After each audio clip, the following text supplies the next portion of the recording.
let's talk sleeping bag system. Your sleeping bag system in the wilderness is extremely important. It can get darn cold at night in the Rockies. I was bow hunting last year and had snow in September, last November. I was elk hunting and it was 15 below zero at night. And when you're in a one man backpacker tent that's not heated at all, and this is all you got to keep yourself warm at night, it becomes critically important. So let's talk about it. Okay. So, first of all, the sleeping bag itself. All sleeping bags have a temperature rating. This, for example, is a 0 degree bag.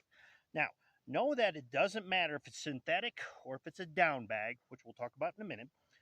Both bags will keep you equally warm for that temperature rating. So if you have a 0 degree down bag and a 0 degree synthetic bag, they're both going to keep you equally warm. Okay. The two types of bags, down versus synthetic. There's advantages and disadvantages to each. Synthetic is definitely cheaper and it will retain your body heat even when it gets wet. Downsides, okay, synthetic is much bulkier and definitely heavier. Okay, so for that reason, a lot of people in the wilderness, including myself, use a down bag. Okay, so a down bag, definitely more expensive. It does lose its heat retention if it gets wet. I've never had my bag get wet in 15 years of stomping around the mountains.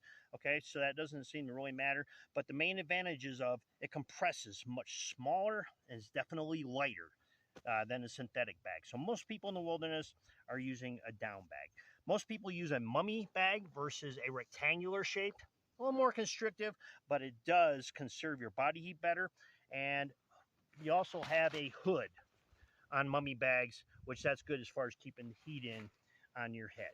Okay, so down bags are not supposed to have direct skin contact. The oils from your skin can get into the fabric of the down, and that reduces the amount of heat that it retains. So with the down bag, you want to use a sleeping bag liner. Sleeping bag liner is nothing more than a cloth type of bag, and they come in insulated and uninsulated models. Uninsulated models are great for summertime camping, boundary waters, wilderness canoeing type of thing.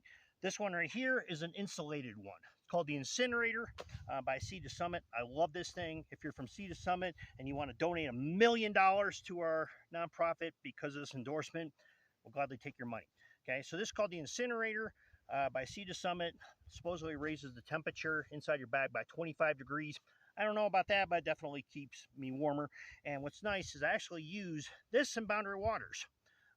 May seem like, okay, why would you do that? It's going to be too hot.